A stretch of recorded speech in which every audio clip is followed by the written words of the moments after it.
축복을 선하겠습니다. 평안하십시오. 당신은 세계살이를 선교사입니다. 일어나 베델로 올라가십시다. 오늘 이 시간에 주님 내게 약속하신 그 은혜 앞으로 우리 모두가 나아가는 그런 축복의 시간들 되기를 주의 이름으로 축원합니다. 오늘 제목을 네가 어찌하여 그리하였느냐, 네가 어찌하여 그리하였느냐라는 제목으로 함께 말씀의 은혜를 나누고자 합니다.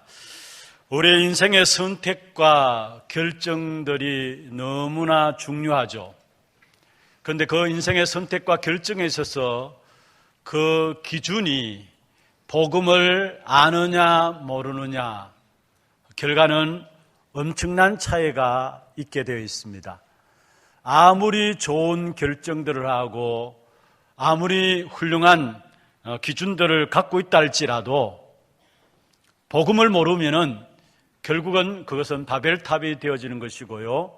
마태복음 7장의 비유에 말씀하고 있는 것처럼 반석 위에 세운 것이 아니고 무너질 수밖에 없는 모래 위에 세운 집이 되어지는 것입니다. 우리에게 있어서 이 땅의 모든 조건과 환경들, 배경들은 사실적으로 임시적인 조건입니다. 결혼도 마찬가지고 사업함에도 마찬가지고 모든 조건은 결정들은 임시적인 조건과 임시적인 결정들입니다. 그런데 우리에게 절대적인 조건이 있습니다. 그건 바로 저와 여러분 그리스도로 말미암아 하나님의 자녀된 것입니다. 우리가 하나님의 자녀된 이 절대적인 조건 때문에 저와 여러분은 잘 되게 되어 있고 응답받게 되어 있고 축복받게 되어 있는 것입니다. 왜냐? 하나님이 영원히 우리와 함께 하시기 때문입니다. 구원받았다는 말은 하나님의 성령께서 우리 안에 우리와 함께 하신다는 말이죠. 하나님이 우리와 함께 하시기 때문에 반드시 우리는 승리하게 되어 있는 것입니다.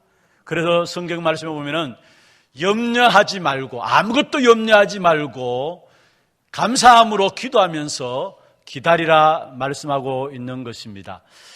여러분, 지난 주간에 우리가 말씀을 나누었잖아요. 너는 복이 될지라. 그렇습니다. 요셉 때문에 노예도, 또 요셉 때문에 감옥도, 또 왕궁도, 그 나라도 살게 되었습니다. 분명한 것은 하나님께서 저와 여러분 때문에 우리의 가정도, 우리의 지역도, 이 시대, 이 나라도 살게 될 것입니다. 그에 대한 증인으로 저와 여러분을 세우셨기 때문이에요. 그래서 하나님의 자녀라는 신분, 이 사실을 가지고 있으면은 반드시 응답과 축복과 승리의 역사들이 보장되어 있는 것입니다. 절대적인 조건입니다. 어제 우리 교회 심한결 준목 결혼식이 있었습니다마는 사실 아브라함이 종을 자기 아들의 아내 될 사람을 구하기 위해서 내보내면서 다른 것을 보지 않았습니다. 복음과 전도의 사명이 소통되어지는 그 사람을 찾을 것을 말씀하고 있습니다. 그렇습니다. 우리에게 있어서 절대적인 조건은 다른 세상의 그 어떤 조건이 아무리 좋다 할지라도 이런 절대적인 조건을 가지고 있지 않으면은 결국은 무너지게 되어 있는 것입니다. 설령 세상의 조건들이 그렇게 좋지 못한다 할지라도 우리가 절대적인 조건을 가지고 있다면은 반드시 응답받게 되어 있고 성공하게 되어 있다는 사실입니다. 그런데 실제로 우리가 예수 믿는 사람들이 어려움을 당하고 또 문제와 시험에 빠지는 경우를 많이 보게 됩니다. 오늘 본문에 보면은 아브라함도 계속적인 고난이 계속되어 왔던 부분들을 보게 되죠. 그러면은 왜 우리에게 고난이 계속되어지는가? 왜 절대적인 축복 가운데 세운 아브라함에게도 이런 고난이 계속되어졌는가? 사실은 우리에게 일어나는 시험과 고난과 문제를 통해서 하나님께서 우리에게 회복시키기를 원하시는 것이 있다는 사실입니다. 이 사실을 먼저 우리는 붙잡아야 됩니다. 그래서 먼저 오늘 첫 번째로 시험과 문제와 고난을 통해서 하나님이 우리에게 회복하기를 원하시는 것 세 가지. 첫 번째입니다. 하나님께서 우리에게 무엇을 회복하기를 원하시느냐?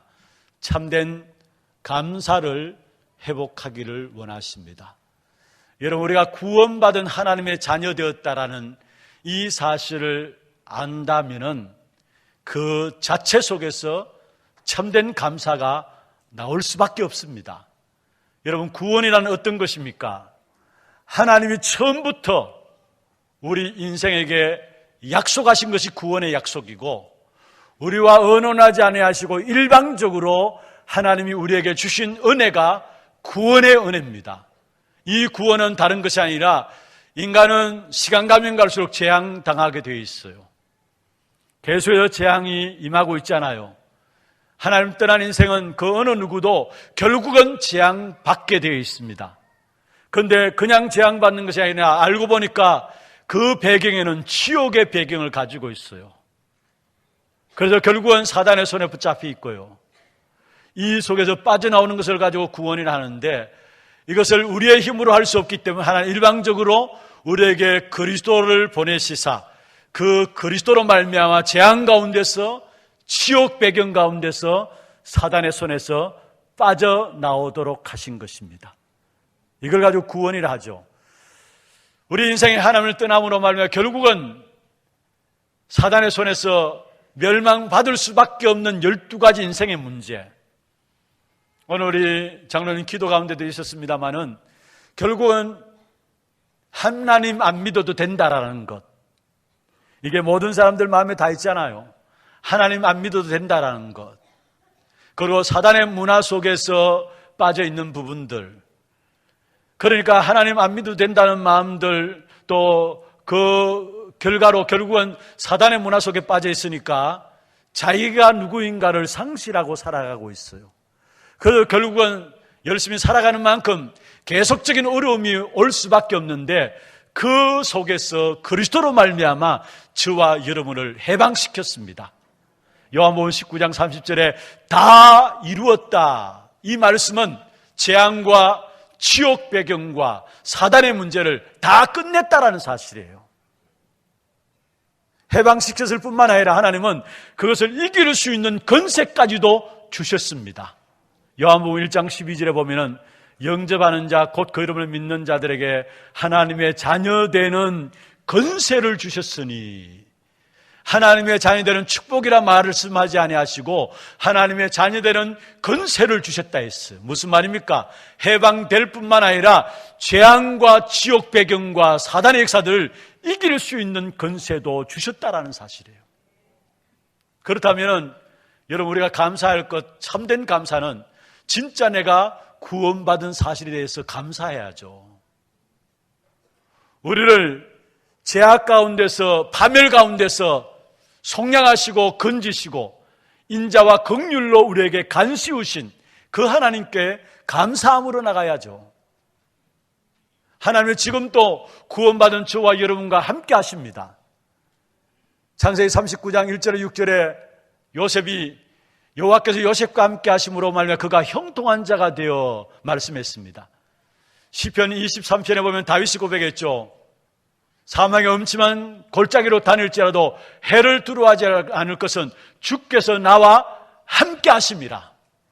주님이 나와 함께 하시는 이 구원의 축복, 이 사실을 회복해야 합니다. 여러분, 우리에게 있는 문제와 사건과 고난이 있다면은 빨리 구원에 대한 그 은혜와 그 감사를 회복할 것을 말씀하고 있는 것입니다. 여러분, 우리가 구원받은 것은 에베소 2장 8절에 보면은 그 은혜로 말미암아 믿음으로 우리가 구원을 받았느니 그것은 우리에게 하나님 주신 선물이란 말씀했습니다. 우리가 우리의 것으로 구원의 역사를 살 수 없기 때문에 하나님 일방적으로 우리에게 은혜로 구원의 역사를 주시고 선물로 우리에게 구원을 주신 것입니다. 날마다 매일매일마다 회복해야 될 것이 있다면 구원에 대한 감사합니다. 성경에 나오는 전도자들이 가장 많이 했던 부분들이 있다면 이 구원받은 사실에 대해서 감사했다라는 것입니다. 문제와 사건과 일들은 그대로 여전히 그들의 삶 속에 있었지만은, 그러나 그들은 구원의 은혜에 대한 감사와 감격을 가지고 그 모든 한계들을 뛰어넘은 사실을 보게 되는 것입니다.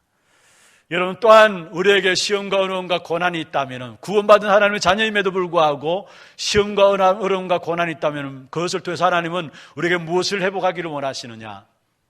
매사에 성령의 인도를 받기를 원하시는 것입니다. 그래서 우리는 쉬지 말고 기도하는 것이죠. 매사에 성령 인도 받기 위해서. 여러분, 우리가 있어야 될 위치와 우리가 있어야 될 자리가 어디입니까? 그것은 바로 성령의 인도 받는 것입니다. 우리가 큰 문제를 당하고 나면은 그 문제 가지고 하나님께 기도하면서 어떻게 하면 인도받을 것인가 나가고 있는 것을 봅니다. 그러나 여러분, 우리가 성령의 인도받는 것은 조그마한 일이라도 모든 것 성령의 인도받는 속에 나아가야 하는 것입니다. 특별히 악한 사단은 어떻게 하든지 간에 성령의 인도를 받지 못하도록 조급하게 만들고요, 또 반대로 나태하게 만듭니다. 같은 말이에요. 조급하게 만들고 나태하게 만든다. 여러분, 에베소 4장 30절에 보면은 우리에게 말씀했습니다. 성령을 근심케 하지 말라. 우리가 성령의 인도받지 않고 모든 것 조급하게 설치게 되면은 성령을 근심케 만드는 겁니다. 근데 분명히 성령의 인도를 받으라 말씀하셨는데 성령을 근심케 하지 말라 말씀하셨습니다. 그리고 분명히 하나님의 시간표 따라 우리에게 역사하시는데 그 역사하시는 현장을 놓쳐버리고 그 시간을 높여버리고 우리도 모르게 나태하게 될 때에 그것은 바로 데살로니가전서 5장 19절에 있는 말씀처럼 성령을 소멸시키는 것입니다. 무슨 말입니까? 근심케 하지 말라, 성령을 소멸시키게 하지 말라. 작은 일 하나하나까지도 성령의 완전한 인도를 받아야 된다는 말입니다. 그게 저와 여러분이 있어야 될 자리예요. 그게 저와 여러분이 있어야 될 위치입니다. 그럼 어떻게 하면 성령의 인도를 받느냐? 그리스도 복음 안에 모든 것 다 있습니다. 그래서 그 복음의 높이와 깊이와 넓이를 알고 자꾸 그 속에 들어가는 겁니다. 그리고 위와 아래와 옆을 봐야 되는데, 다시 말하면 하늘의 비밀과 땅의 비밀과 사람의 비밀을 아는 겁니다. 그게 위를 아는 것이고 아래를 아는 것이고 좌우를 아는 것이죠. 그게 성령 인도받는 길입니다. 그리고 우리의 과거도 하나님의 응답 속에 있었고요, 오늘 또 하나님의 응답 속에 있는 것이고 우리의 미래도 하나님의 응답 속에 있습니다. 그래서 과거와 현재와 미래를 그리스도 안에서 동시에 보는 것, 이게 성령의 인도를 받는 것입니다. 우리에게는 틀린 것이 각인되어 있어가지고요, 성령의 인도를 받지 못하는데, 진짜 성령의 인도를 받으면 세상을 깃들어 보게 되어 있습니다.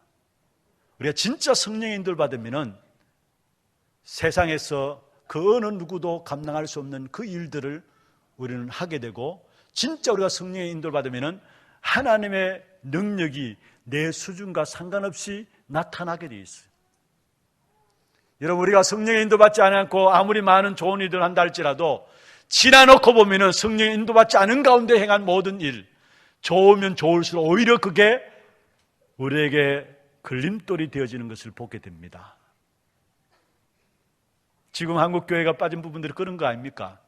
그러나 아무리 사소한 일이라 할지라도, 보잘것없는 일이라 할지라도, 작은 것이라 할지라도 성령의 인도를 받게 되면 그것은 큰 증거와 열매들로 나타나게 됩니다. 그래서 우리는 매사에 성령의 인도를 받아야 됩니다. 왜 하나님께 우리에게 시험과 고통과 문제를 주느냐? 매사에 성령 인도 받으라고. 세 번째입니다. 진짜 우리가 회복해야 될 부분들은 계속해서 기도 속으로 들어가라는 것입니다. 문제를 통해서, 어려움을 통해서, 고난을 통해서 하나님은 하나님의 백성들이 계속해서 기도 속에 들어가서 진짜 기도의 비밀을 회복할 것을 원하고 계십니다.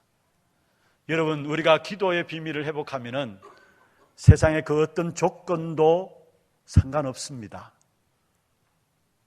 빌립보 4장 13절에 내게 능력 주시는 자 안에서 내가 모든 것을 할 수 있느니라 말씀했습니다.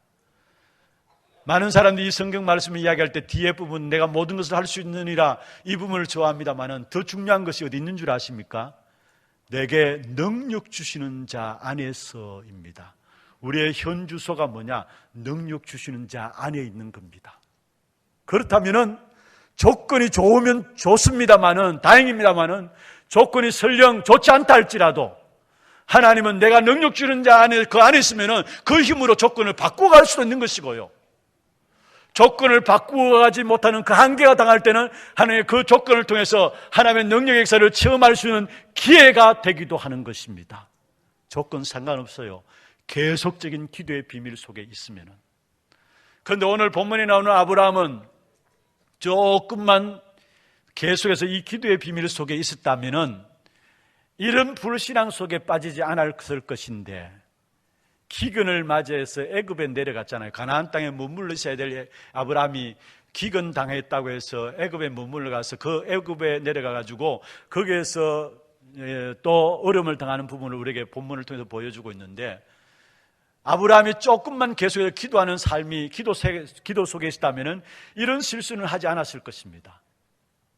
당장 아브라함에게 있어서 가나안 땅에 있다가 마침내 가나안 땅, 하나님의 모든 축복이 보장된, 우리의 모든 저주와 재앙이 끝나버리는 창세기 3장의 문제를 해결하는 그 축복된 약속이 있는 그 가나안 땅에 들어갔습니다마는 환경에 기근이라는 부분이 찾아오니까, 기도의 비밀을 놓쳐버리니까 그 환경을 크게 보이게 되고, 그래서 그 환경을 따라서 결국 기근을 따라서 애굽에 내려갔어요.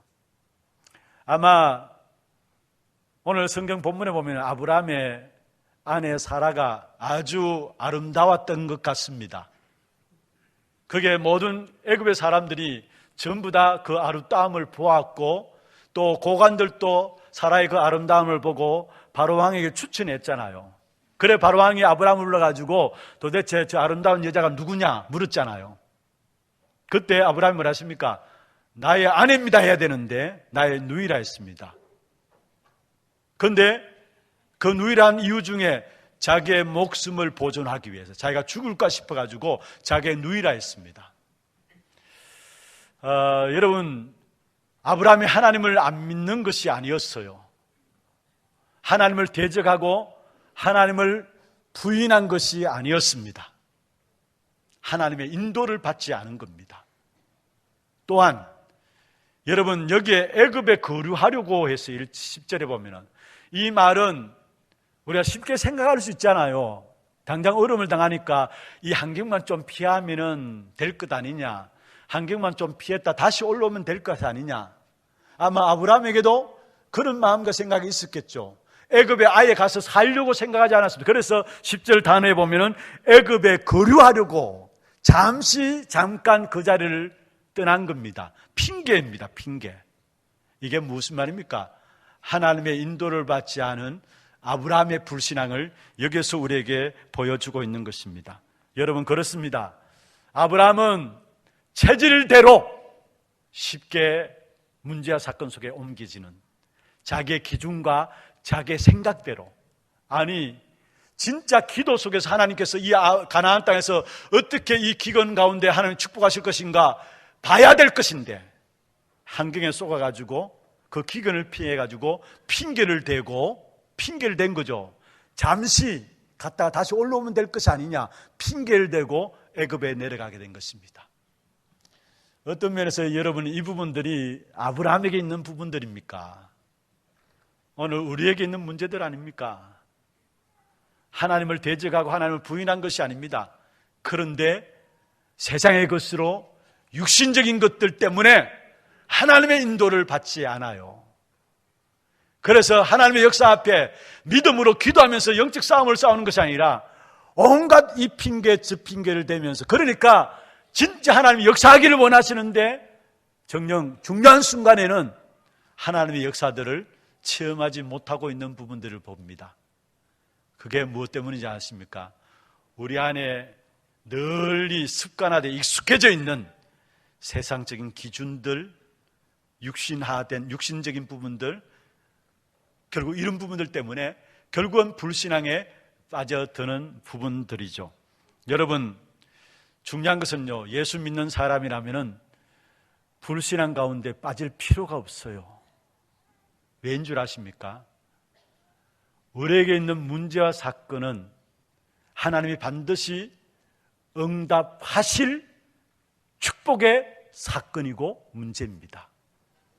여러분, 어떤 문제가 있습니까? 어떤 어려움이 있습니까? 여러분, 하나님의 자녀라면 그 문제와 사건은 반드시 응답하실 사건이에요. 그 사실을 현장을 통해서 정리되어지면서 확인하게 되는 것이죠.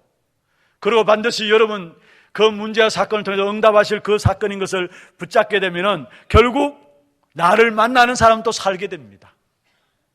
그 응답의 역사를 현장을 통해서 누리게 되면 결국 내 가정도 살게 되고요, 내 업도 하나님의 축복하심이 나타나게 되고 내 지역도 살게 되어 있습니다. 그게 다락방부터 시작해서 지교회까지 이루어지는 역사죠. 먼저 내게 주어진 문제와 사건들은 하나님이 응답하실, 축복하실 사건이라는 거, 그것을 현장을 통해서 확인하게 누리게 되면 그 사실이 나로 말미암아 다른 사람에 전달됩니다. 그리고 이 비밀들을 현장에서 계속해서 찾고 누리게 되면 뭔가 모르게 우리 가정도 회복되고요, 내 하는 일에도 전문성의 축복의 응답이 나타나게 되고요, 그 축복의 응답의 결과로 지역도 살게 돼 있어요. 그래서 결과적으로 예수 믿는 사람은 불신앙할 이유가 전혀 없다라는 사실입니다. 오늘 이 시간 이후로 우리에게 영적인 아민, 이 불신앙을 완전히 해결하는 귀한 축복된 증거가 있기를 주의 이름으로 축원합니다. 두 번째입니다. 불신앙하면은 따라오는 것들입니다. 왜 불신앙을 버려야 되느냐? 그에 대한 중요한 이유들을 붙잡아야 되겠죠. 여러분, 민수기 13장, 14장 우리가 대표적으로 불신앙함으로 말하면 이스라엘 백성들이 실패했던 부분들을 보여주고 있는 성경 구절입니다. 이스라엘 백성들이 사실은 모세의 지도하에 가나안 땅을 정탐하기 위해서 들어가기 전에 12명의 정탐꾼을 보내게 됩니다. 그리고 그 가나안 땅을 정탐하고 돌아온 10명의 정탐꾼들, 사실은 사실적인 현장의 보고였지만은 불신앙의 보고였어요. 왜냐? 그 10명의 보고의 중심에는 하나님이 없었던 것입니다. 그러니까 맞는 말이에요. 그런데 불신앙의 고백이에요. 그로 말하면 일어난 따라오는 결과가 어땠습니까? 이스라엘 모든 백성들이 원망하고 불평하면서요, 모세를 죽이려고 덤벼들었어요. 그러면서 원망하고 불평하게 되니까 그 다음에 나오는 것이 뭡니까? 대책이 나오는 겁니다. 이게 인본주의 아닙니까? 우리가 한 지도자를 세워서 다시 돌아가자. 대책이 나오는 것입니다. 그로 말미암아 결과적으로 그 불신앙했던 10명의 정탐꾼들 결국 하나도 가나안 땅에 들어가지 못했어요. 그리고 불신앙했던 모든 이스라엘 백성들 하나씩 광야길을 가는 동안에 다 모래사장에 다 죽게 되었어요. 이런 엄청난 결과를 가져오는 것이 불신앙입니다. 그런데 우리는 쉽게 불신앙 속에 빠져들어요. 여러분, 우리가 불신앙하는 부분들 보면은 가장 1차적인 불신앙은 뭐냐 하면은 신분에 대한 불신앙입니다. 그 결과로 행동과 판단과 결정들을 하게 돼요. 이게 2차적인 불신앙에 갈 수 있어요.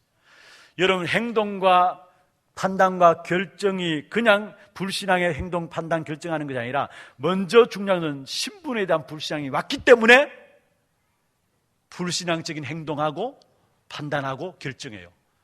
그래서 우리가 먼저 해보게 될 부분들이 있다면 우리의 1차적인 불신앙, 신분을 확인하는 것이 먼저 되어야 합니다. 많은 사람들과 이야기를 나누다 보면은 이런저런 문제들을 이야기합니다. 이렇다 저렇다, 이 문제 있고 저 문제 있다, 이래서 안 된다 저래서 안 된다. 가만 들어보면 다 맞아요. 다 맞아요. 그런데 결론적으로 무엇을 보게 되느냐 하면은 다 맞는 이야기고 말들인데 이분이 하나님과의 관계, 하나님과의 하나님의 나와의 관계, 나는 하나님의 자녀요, 이 사람은 하나님의 자녀요, 하나님의 축복받을 사람인데 이 본질적인 1차적인 이 신분에 대한 부분을 놓치고 있구나. 그러니까 거기에 대한 행동과 판단과 결정들이 아무리 맞는 말이라도 맞는 것이 아니에요. 그런데 많은 사람들이 이걸 보지 못하고 여기에 빠져 있어요. 제가 어떤 분을 만나서 그렇게 이야기했어요. 제가 당신의 말에 전적으로 동의를 하고 위로하고 그 말에 그래 말이야, 위로할 수 있다 했어요. 그런데 그건 답이 아니라 했어요. 당신이 아무리 그런 문제와 사건이 있다 할지라도 당신은 하나님의 자녀 아니냐. 그렇다면 하나님께 당신이 기도하면은 그 문제가 하나님께서 해결해 주실 것이고, 해결 안 된다 할지라도 당신은 하나님의 복을 받는 것이다. 여러분, 우리에게서 가장 1차적인 불신앙이 뭔 줄 아십니까? 진짜 하나님과의 관계를 잃어버리는, 놓쳐버린 신분에 대한 불신앙입니다. 그로 말미암아 모든 행동도 판단도 결정도 결국은 맞는 말이지만은 계속적인 문제가 올 수밖에 없는 것입니다. 오늘 본문에 보면은 사실은 여러분 우리에게 무엇을 교훈하고 있느냐 하면은 매 순간순간마다 우리에게 있는 불신앙을 버려야 될 것을 아브라함을 통해서 보여주고 있어요. 매 순간순간마다 우리에게 일어나는 불신앙을 버려야 될 것을 아브라함을 통해서 보여주고 있는데, 여러분 아브라함이 기근당해서 가나안 땅에 들어갔어요. 거기서 또 인본주의를 쓰게 되죠. 당장 자기가 죽게 되어질 지경이 되어지니까 자기 아내를 누이라고 속이게 됩니다. 그것 때문에 결국은 불신자 바로왕에게서 아브라함이 꾸지람 들읍니다. 꾸지람을 듣게 됩니다. 네가 그렇게 함이 어찌함이냐. 오늘 본문에 제목 있는 말씀처럼 네가 어찌하여 그리하였느냐. 이거는 불신자 바로왕이 아브라함에게 꾸짖은 내용입니다. 네가 어찌하여 그리하였느냐. 무슨 말입니까? 아브라함이 불신앙에 빠짐으로 말미암아 바로의 가정에 재앙이 임했어요. 여러분이 언약을 놓쳐버리면 현장에 재앙이 일어나요. 불신자들에게 재앙이 임한다는 사실. 그로 통해서 하나님이 여러분을 알게, 내가 언약 놓침으로 말하면 불신자들이 이렇게 재앙당하고 있구나. 오늘 아브라함을 통해서 우리에게 보여주고 있잖아요. 약속은 아브라함이 놓쳤는데 재앙은 불신자에게 임했어요. 여러분은 진짜 약속을 잡아야 될 이유가 여기 있어요. 우리가 불신하지 말아야 될 이유가 여기 있어요. 오늘 본문에 보면은 아브라함이 불신앙에 약속을 놓쳐버렸는데 문제는 재앙이 어디에? 불신자에게 임한 거예요, 사실은. 그리고 보세요. 여러분, 바로가 뭐라 했습니까? 네가 어찌하여 그리하였느냐. 불신자가 조롱하는 거 아닙니까? 네가 어찌하여 그리하였느냐. 여러분, 우리가 불신하게 되면은 정말로 불신자들에게서 조롱거리가 되어집니다.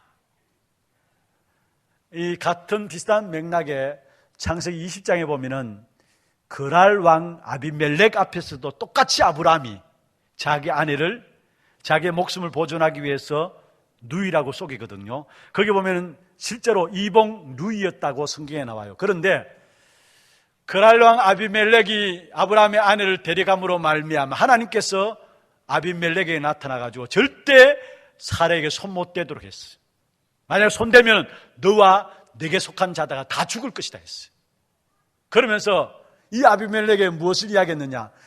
아브라함을 일컬어서 하나님이 말했습니다. 그는 선지자라. 그를 불러서 기도를 받으라 했어요. 그리고 성경 창세기 20장 마지막 부분에 보면은 아비멜렉이 아브라함을 불러가지고 똑같이 이야기합니다. 네가 어찌 이렇게 하느냐? 나를 위해서 기도해 달라. 그래서 아브라함이 아비멜렉에게서 아비멜렉을 위해서 기도해 주니까 아비멜렉 가문에 닫혔던 태의 문이 열려졌어요. 여러분 한번 생각을 보십시오. 저는 이 본문을 쭉 묵상하면서 아브라함이 아비멜렉 앞에서 가서 누이라고 속일 때는 언제고 어찌할 수 없어가지고 아비멜렉 앞에 가서 기도하게 되잖아요. 그런데 기도해 줄 때 얼마나 죄송합니다. 쪽팔렸겠느냐. 안 그렇습니까, 여러분? 얼마나 부끄럽겠습니까? 하나님의 언약의 백성들이 언약 놓치면은 세상 사람들로부터 조롱당하게 돼 있어요. 세상 사람들 여러분을 알아보면서 뭐 참 잘한다, 좋아한다, 다 헛말입니다. 진짜 언약 붙잡아야 합니다.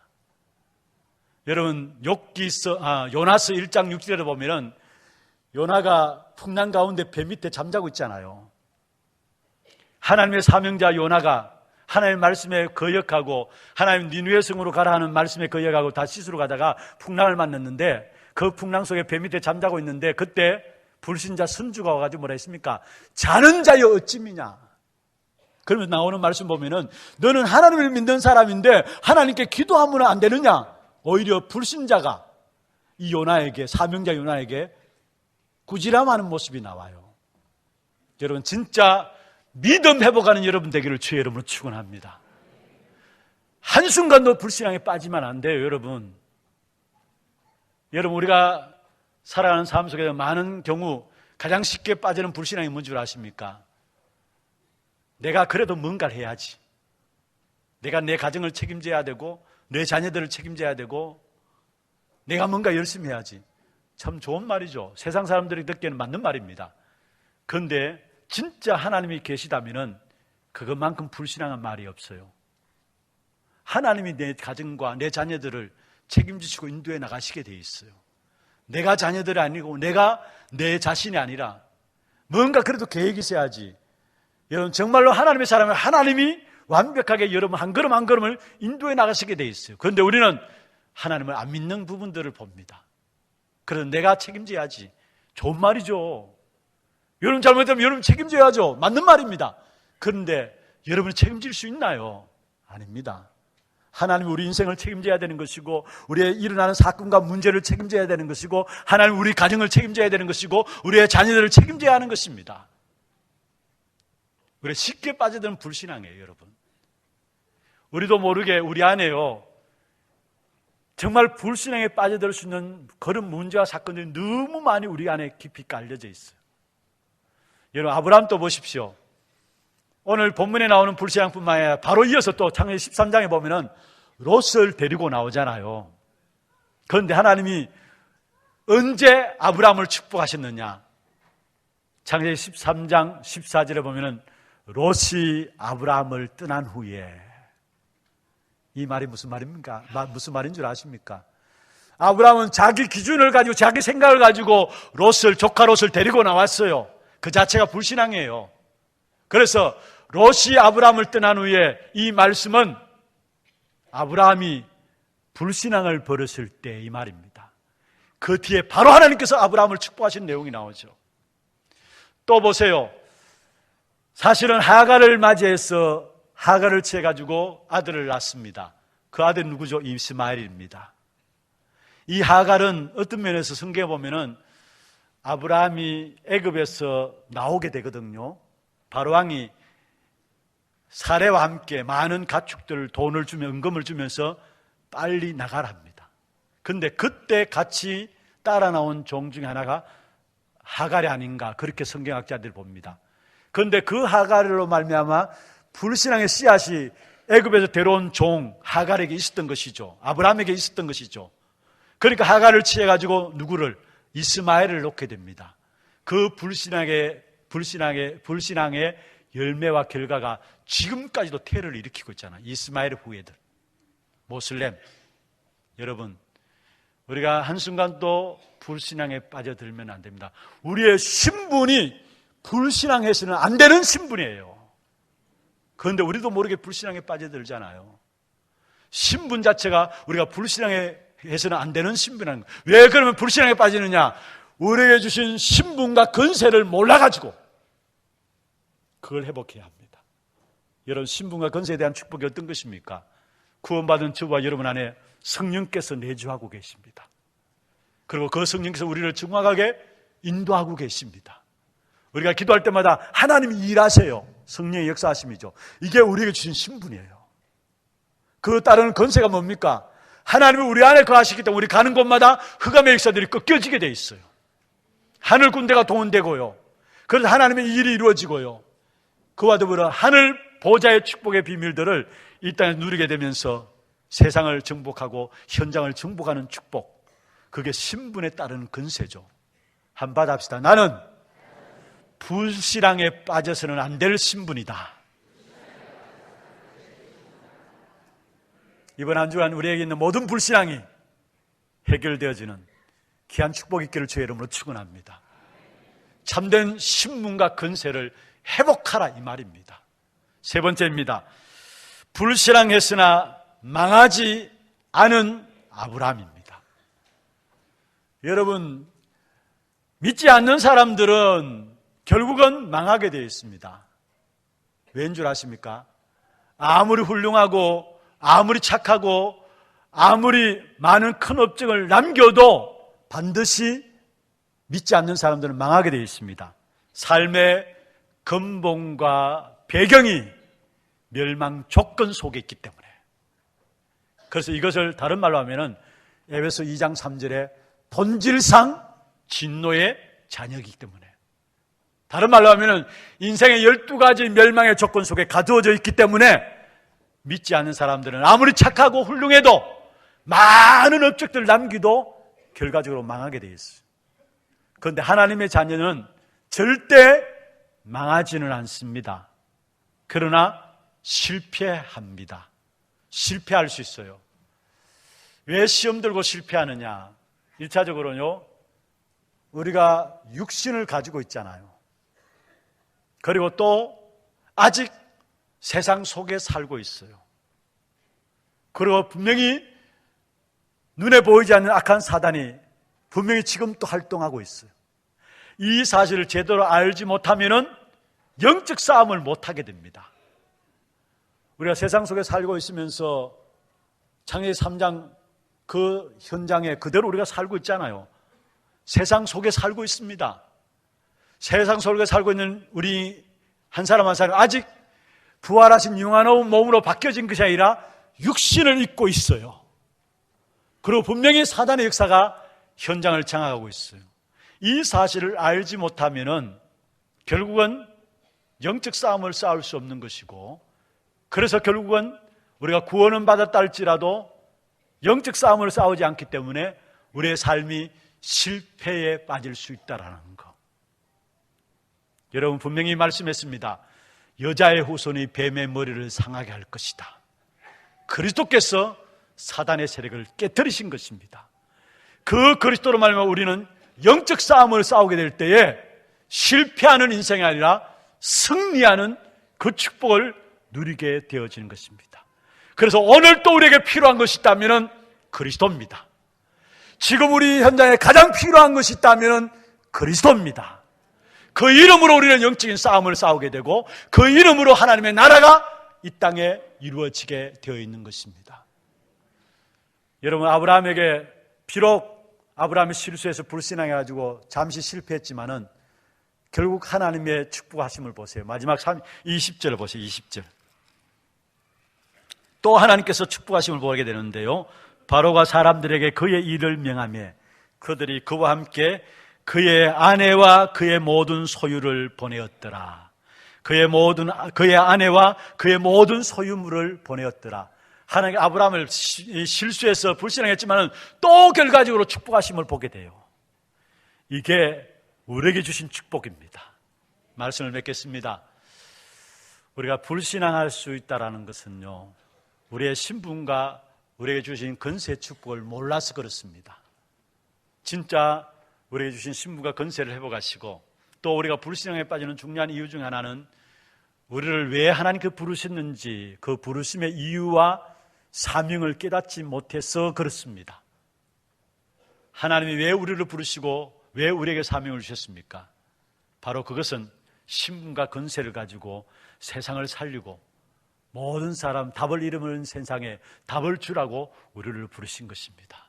이 사실을 회복함으로 여러분 걸음걸음마다 이번 한 주간에도 여러분 통해서 이 축복의 역사가 전달되어지는 귀한 응답이 있기를 주의 이름으로 축원합니다. 전능하신 하나님 아버지, 우리에게 있는 모든 불신앙들을 완전히 버리는 귀한 축복이 있도록 역사하여 주옵소서. 살아계신 예수 그리스도 이름으로 감사하며 기도드리옵나이다. 아멘.